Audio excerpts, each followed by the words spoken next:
Ladies and gentlemen, there comes a time in your life when survival depends not on what's happening around you, but on what's happening within you. You can't keep praying for peace while feeding your storm. You can't keep asking for breakthroughs while your mouth, your mood, your money, your mind are out of control. Let's be real. Your mouth is a weapon. What you speak, you birth. Every time you speak fear, you're planting seeds of anxiety. Every time you complain, you're reinforcing chains. But when you speak faith in a dry place, when you declare healing over brokenness, when you praise instead of panic, you shift the atmosphere. The power of life and death is in your tongue. So don't use your words to describe your situation. Use them to change it. Then there's your mood. Oh, don't let your feelings fool you. Your emotions are indicators, not dictators. Yes, you're allowed to feel, but you are not allowed to be led by what you feel. Anger is real. Sadness is real. But you can't build a life based on temporary storms. If your mood rules your decisions, your destiny will drown in impulse. Learn to feel your way through. Act from wisdom, not emotion. Now let's talk about your money. It's not just about what you earn. It's about what you manage. You cannot keep asking for abundance while operating in disorder. You don't need more income. You need more discipline. You don't need a financial miracle. You need financial maturity. If God can't trust you with little, how can He trust you with more? Stewardship is the key to overflow. And your mind. Your battlefield. The war isn't out there. It's in here. If your thoughts are toxic, your life will be too. If you want to change your life, you've got to change your mind.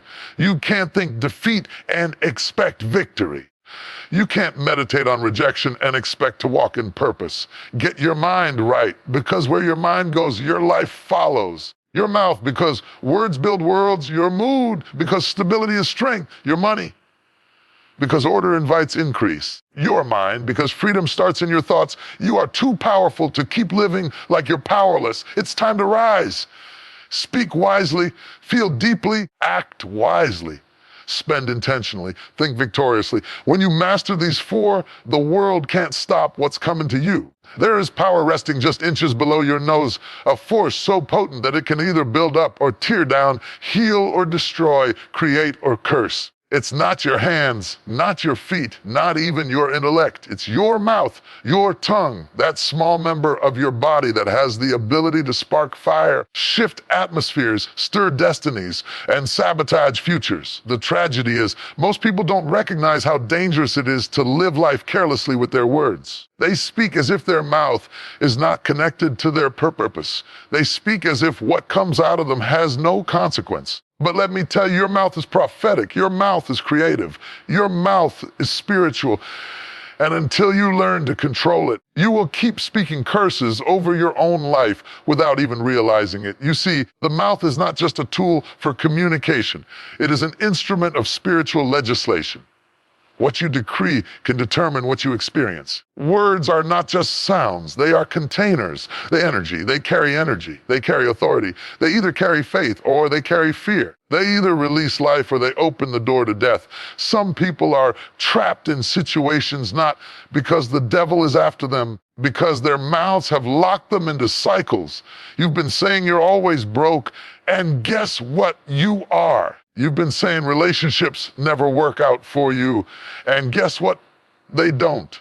You've been speaking defeat, discouragement, and doubt, and your life is only mirroring what your mouth is manufacturing.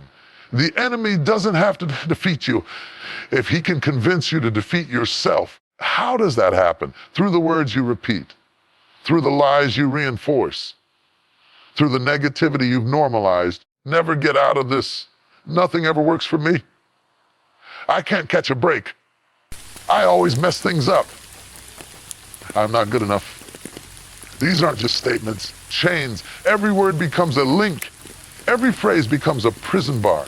And you wonder why you can't walk into your future. It's because your tongue has tied you to your past. If you're gonna grow, challenge you to love enough and care enough. If you're gonna elevate, if you're gonna walk in divine purpose and fulfill your calling, the first thing you need to take under submission is not your finances, not your schedule, not even your relationships. It's your mouth, created in the image of a creator who spoke the world into existence. He didn't build it with his hands. He spoke and it was. Same creative power lies in you. When you speak, you are not just expressing yourself. You are shaping your world. That's why you can't afford to be careless with your words. You can't afford to cuss your children and expect them to grow confident. You can't afford to degrade yourself and expect to walk in boldness. You can't afford to gossip, slander, and complain and then wonder why you feel spiritually stuck. Even silence, when used wisely, can be powerful. You don't have to respond to everything. You don't have to speak on every issue. You don't have to clap back when they misunderstand you. Sometimes control means keeping quiet when your flesh is screaming to be loud. There is wisdom in silence, and there is protection in restraint. When you learn to control your mouth, you begin to control your atmosphere. You begin to carry peace instead of conflict. You become a thermostat instead of a thermometer. You set the tone instead of being controlled by it. Your words bring healing into rooms filled with hurt. Your words carry power that lifts people from pits. Your mouth becomes a vessel of divine purpose, not a tool for petty destruction. Hear me. This doesn't mean you just say what sounds good. No, you speak what is true, what is faithful, what is hope-filled, what is healing. You don't have to fake positivity. You just need to refuse to partner with destruction. Speaking life doesn't mean ignoring pain. It means choosing not to let pain write the final sentence. When you are hurt, you don't have to bleed on others. When you're angry, you don't have to lash out. When you're unsure, you don't have to speak fear. You can learn the discipline of measured words, the maturity of thoughtful pauses, the wisdom of asking yourself, will these words build or destroy? You must become the guardian of your own mouth, the protector of your own peace. And sometimes that means shutting down gossip, ending self-deprecation, refusing to repeat negative patterns that were spoken over you by parents, teachers, or ex-lovers who didn't know your worth. Just because they said it doesn't mean you have to live by it. You can rewrite the story, but it starts by changing your speech. Speak to your future like it already hears you. Declare who you are becoming, not just who you've been. Let your tongue preach sermons to your soul. Let your mouth minister hope to your own ears, because when your language changes, your mind will follow. And when your mind changes, your life transforms. Control your mouth, not just to avoid trouble, but to invite destiny. Don't let temporary frustration birth permanent damage. Don't let one heated moment speak death over a promise that's still alive. Control your mouth and you'll control your momentum.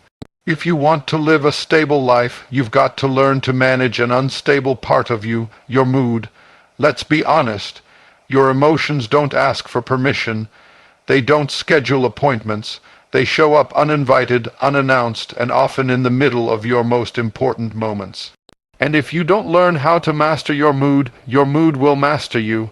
We live in a world that celebrates emotional expression, but often ignores emotional discipline. We're told to feel everything, to express ourselves, to just be real. And while authenticity has its place, chaos does not. Real doesn't mean reckless. Honest doesn't mean harmful. If you're always driven by your emotions, you'll live a life filled with unnecessary regret. You cannot build anything lasting if your mood keeps tearing it down. A job, a relationship, a dream, a ministry, none of them can survive long term if you keep allowing your emotions to lead the way. Because moods shift. Feelings are temporary. What you feel right now may be the opposite of what you feel tomorrow. You can't build permanent decisions on temporary emotions. Think about how many times you've spoken too soon, walked away too quickly, shut down an opportunity too early, all because of a mood. You weren't even truly mad, you were tired, you weren't done, you were disappointed. You didn't hate them, you were hurting, but because you didn't pause, because you didn't breathe, because you didn't pray, you let a moment of emotion cause long-term disruption. You must learn how to pause before you respond. A mood can ruin what a miracle was meant to deliver. The enemy knows that if he can't destroy your purpose, he'll distract it. And one of the most effective tools of distraction is a reactive, undisciplined emotional state. Understand this, your mood is not your identity. Just because you feel angry doesn't mean you are an angry person. Just because you feel depressed doesn't mean you're defeated. Just because you feel bitter doesn't mean you are broken beyond repair. Emotions are indicators, not dictators. They show up to alert you, but they shouldn't control you. When you don't manage your mood, your life starts operating in extremes. One moment you're hopeful, the next you're hopeless. One day you're inspired, the next you're ready to quit. That instability doesn't mean you're weak. It just means you need to grow stronger in your ability to self-regulate. Emotional maturity is not about denying how you feel, it's about not letting how you feel drive the car. Your mood can ruin relationships. It can block blessings. It can sabotage jobs and silence opportunities. How many times have doors been closed not because of your skill, but because of your attitude? You were qualified, you were talented, but your inability to manage your emotions in pressure-filled moments cost you a seat at the table. That's why managing your mood is not a suggestion, it's a requirement for growth. You can't pray for peace and then entertain every petty conversation. You can't ask God for promotion and then throw emotional fits when things don't go your way. You want elevation, start by stabilizing your spirit. Mood swings won't get you to your destiny. There is power in stillness. There is wisdom in waiting. When you feel the fire of anger rising, pause. When sadness begins to wash over you, breathe. When anxiety knocks on the door, don't invite it to dinner. Learn to sit with your emotions without letting them speak for you. You may not be able to stop a mood from arriving, but you can stop it from deciding. This is the difference between people who live ruled by emotion and those who walk in maturity. Maturity doesn't mean you don't feel. It means you feel without folding. It means you walk through fire but don't let the fire consume your character. And let me tell you something, your mood will lie to you. It will exaggerate what's wrong and minimize what's right. It will convince you that nobody understands, that nothing will ever change, that it's not worth trying again. But that's not the truth. That's emotion speaking without context. The truth is, you're stronger than you feel, you're more resilient than you think, you're more anointed than you realize. Start practicing the art of inner regulation. When a bad mood creeps in, don't deny it, but don't entertain it either. Acknowledge it, examine it, and release it. Get to the root. Ask yourself, what triggered this? Why am I reacting this way? What do I really need in this moment? Most of the time, it's not the mood itself. It's the wound underneath. Some of us are moody not because we're emotional, but because we're unhealed, and if you don't deal with the wound, the mood will keep showing up. Healing is not optional. If you want a stable emotional life, you need a healed heart. And for that, you have to stay connected to the source of peace. Spend time in quiet. Read truth, meditate, pray, journal. Get still enough to hear what God is saying above the noise of your feelings. The more you invest in peace, the less power your moods will have. Emotional mastery starts in spiritual intimacy. When you manage your mood, you create room for clarity. You respond instead of reacting. You speak life instead of spreading pain. You listen with empathy instead of defensiveness. You move with purpose, not impulse, because at the end of the day, your mood should be a passenger, not the pilot. Emotions should sit beside you, not steer you. And once you learn that once you take back control from your feelings, you become unstoppable. So stay calm when chaos rises. Stay focused when distractions swirl. Stay gentle when provoked. Stay grounded when emotions flare. You are not your mood. You are more than what you feel. You are chosen. You are strong. You are being shaped into someone who doesn't just feel deeply, but lives wisely. Let's be real. Most people don't have a money problem. They have a discipline problem. It's not about how much you bring in. It's about how you manage what you already have. You can earn 6 figures and still live paycheck to paycheck if your habits are out of order. You can get a financial miracle today and be broke again tomorrow if you don't change the system that got you there. Money is spiritual. How you handle it reflects how you see yourself, how you see God, and how you see the future. If you treat it casually, it will treat you carelessly. If you ignore it, it will ignore your plans. If you idolize it, it will own you. But when you put money in its proper place, not as your master, not as your identity, but as a tool, then you begin to move with clarity and purpose. How can God trust you with overflow when you're still mismanaging the little you have? Why should he give you increase when you won't respect what's already in your hand? That's like asking for more land when you haven't even cultivated the soil in your own backyard. I don't need to impress people who won't pay my bills. I can say no to the outfit, the dinner, the gadget, because I've got vision. I can hold back today because I'm building for tomorrow. I can tithe, give, invest, save, and still live well, because I operate from wisdom, not impulse. Most people don't want discipline because it feels restrictive. But let me flip that. Discipline isn't restriction. It's protection. It protects your goals. It guards your future. It shields your peace. When you've got discipline over your money, you walk with a certain confidence. You don't have to check your balance 5 times before swiping. You don't dread bill day. You don't panic at every emergency. Why? Because you're positioned, you're organized, you've got control, and hear this, more money won't solve mismanagement. If you're disorganized with $100, you'll be disorganized with $10,000. A raise doesn't cure recklessness. Discipline does, because it's not about what's in your bank account. It's about what's in your mindset. Let's talk straight. Some of us grew up never being taught about money. We weren't taught about savings, investments, budgets, or credit.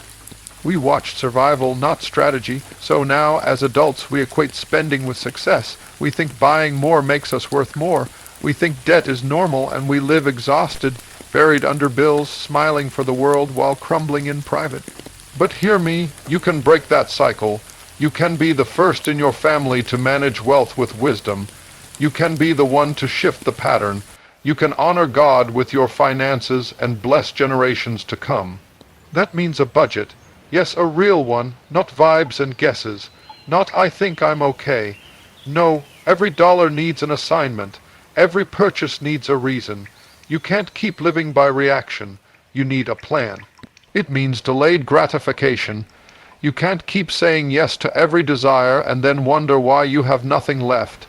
Your future deserves better than your present indulgence. Sometimes the most spiritual thing you can do is wait. Wait to buy, wait to borrow, wait to spend, because when you wait, you see clearer. It means saving consistently, not just when you feel scared, not just when a pandemic hits, always, because life will happen. Cars break, jobs shift, emergencies arise. A savings account isn't just financial wisdom.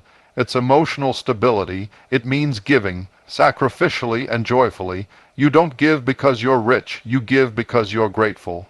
Generosity doesn't begin when you have plenty. It begins when you learn to release what you do have in faith. Giving reminds you that money is not your God. It's your servant. It means learning. Yes, learning. You can't grow financially and stay mentally stagnant. Read the books, watch the videos, ask questions, talk to wise people. Don't let pride keep you poor. You don't have to know it all, but you do need to grow in knowledge. Wisdom is wealth. Now hear me, discipline doesn't mean deprivation. You're not being punished. You're being positioned. Positioned to say yes to greater things. Positioned to fund your vision. Positioned to walk in purpose without being enslaved to debt. Positioned to help others. Positioned to breathe again. You don't have to chase money. You need to train your habits. Once your habits are in order, money will serve your purpose, not dictate your stress. You can stop reacting and start directing. You can stop surviving and start building. You can stop faking and start thriving. So start today. Sit down with your money and face it. Look at every number. No shame, no fear, just truth, because truth sets you free. Get clear on what's coming in and what's going out. Cut what's unnecessary. Set goals, build margin, and stay consistent. No, it won't be perfect. Yes, some months will be tighter than others, but discipline doesn't require perfection. It requires persistence. Keep showing up. Keep choosing wisdom. Keep choosing purpose over pride. Your future is too expensive to waste on impulse. Your calling is too valuable to sell for stuff that loses value in a year. You were not created to live in financial chaos. You were created to be a lender, not a borrower. You were created to walk in overflow, not just for yourself, but for others. You were created to be a blessing. Before you ever win in life, you have to win in your head. Before you ever step into victory in the physical realm, you must secure it in the spiritual realm. And that battle starts in your mind. If the enemy can defeat you in your thoughts, he doesn't have to touch your finances, your health, or your relationships. All he needs is access to your thoughts, because whoever controls your mind controls your life. It doesn't matter how gifted you are. It doesn't matter how anointed, how educated, or how connected you are. If your mind is full of fear, doubt, shame, and confusion, your life will reflect that. You will sabotage blessings before they arrive. You'll quit before you try. You'll shrink back when you are called to rise, not because the opportunity wasn't there, but because your mind was not prepared to receive it. That's not a suggestion, it's a command. It's a survival strategy, because in this life you will be bombarded with lies, lies from culture, lies from trauma, lies from people who didn't see your value, lies that say you're not enough, you're too broken, you're too late, you're too much. And if you're not careful, you'll start repeating those lies to yourself. You'll turn the voice of a hater into your own internal dialogue. That's why your mind needs to be guarded like a fortress. You don't let just anything in. You don't entertain every thought. You don't rehearse every fear. You don't marinate in every doubt. You filter it. You test it. You ask yourself, where did this thought come from? Does it line up with truth? Does it serve my purpose or sabotage it? You don't have time to babysit thoughts that are trying to bury you. You don't have the energy to give anxiety a room in your house. You don't owe fear an explanation. This is your life, your purpose. Your future, and the battleground is in your head. If your mind is cluttered, your life will be too. If your thoughts are toxic, your relationships will feel it. If your mental space is filled with self-hate, your confidence will collapse under pressure. So many people are fighting the wrong battles. They're trying to change jobs, change friends, change zip codes, but never changing what they allow to live in their head. You have to get to the root, because the fruit of your life is born from the soil of your thoughts. And you cannot produce joy from a mind full of bitterness. You cannot walk in peace with a brain flooded by chaos. You cannot hear God clearly if your thoughts are drowning in noise. Take time to clean your mental house. Sweep out the shame, throw away the thoughts that have expired, detox the words spoken over you that still ring in your memory. Some of you are still living under the label someone else put on you in childhood. Still believing you're not enough because someone said so. Still limiting yourself because you were raised around limitation. Just because you think it doesn't mean it's true. Just because it feels real doesn't mean it's rooted in reality. You've got to interrogate those thoughts, challenge them, replace them with truth. And where do you find truth? Not on social media, not in shallow opinions. You find it in the presence of God. You find it in Scripture. You find it in stillness and wisdom. You find it when you get away from the noise and remember who you are. This is why daily renewal is essential. You don't win the battle of the mind once, you win it daily. You take authority every morning. You check in with your thoughts. You don't leave the door wide open for anything to walk in. You set boundaries. You cultivate peace. You nourish your mind with what gives life.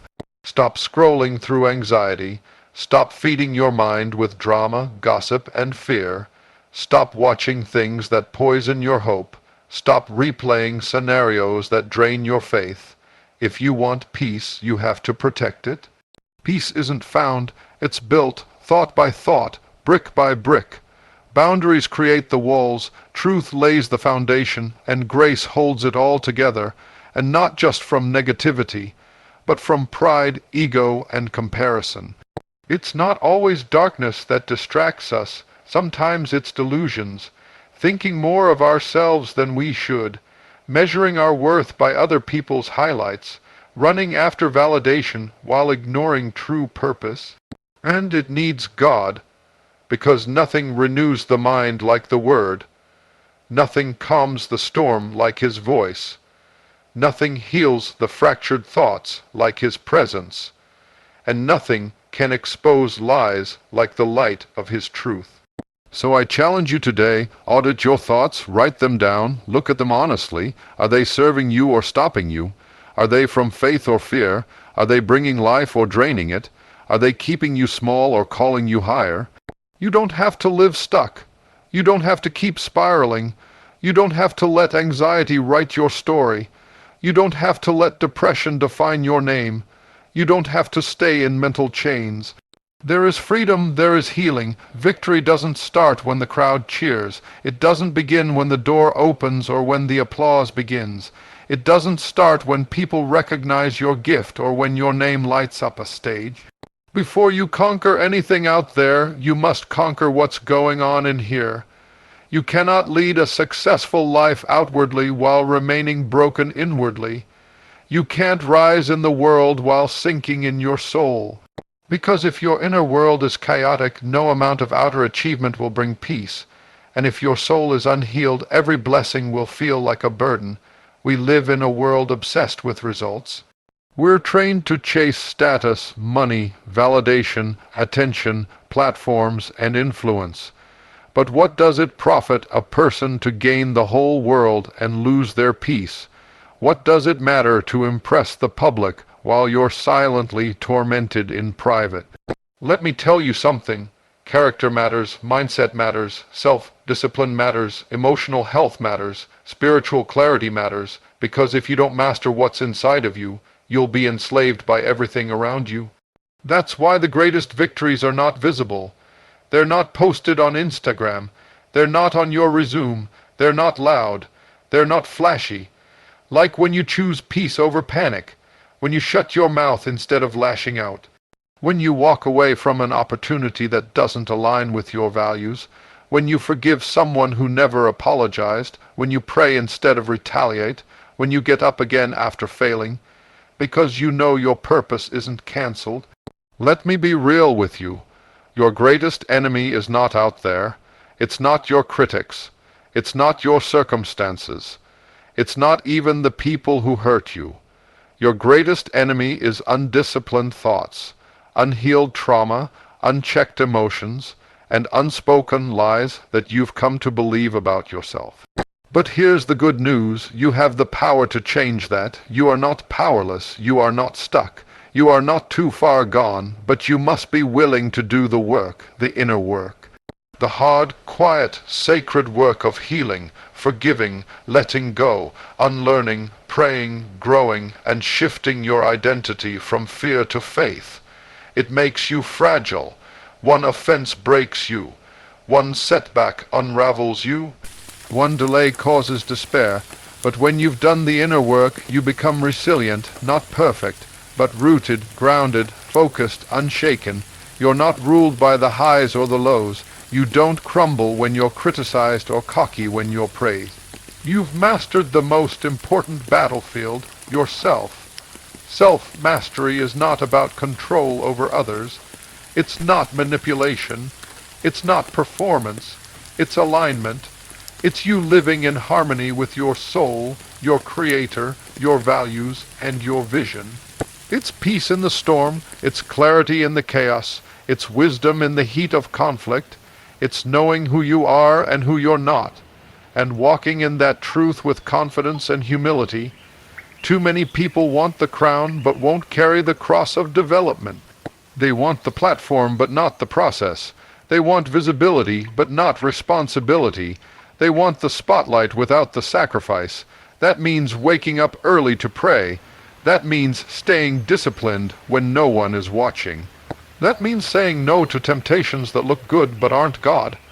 That means being obedient in the small, mundane, and unseen areas of life. Because how you do the quiet things determines whether you're ready for loud success. Stop asking for elevation if you won't submit to preparation. Stop praying for breakthrough when you won't break habits. Stop demanding promotion if you're still making excuses. Victory is not magic. It's the result of a mastered life.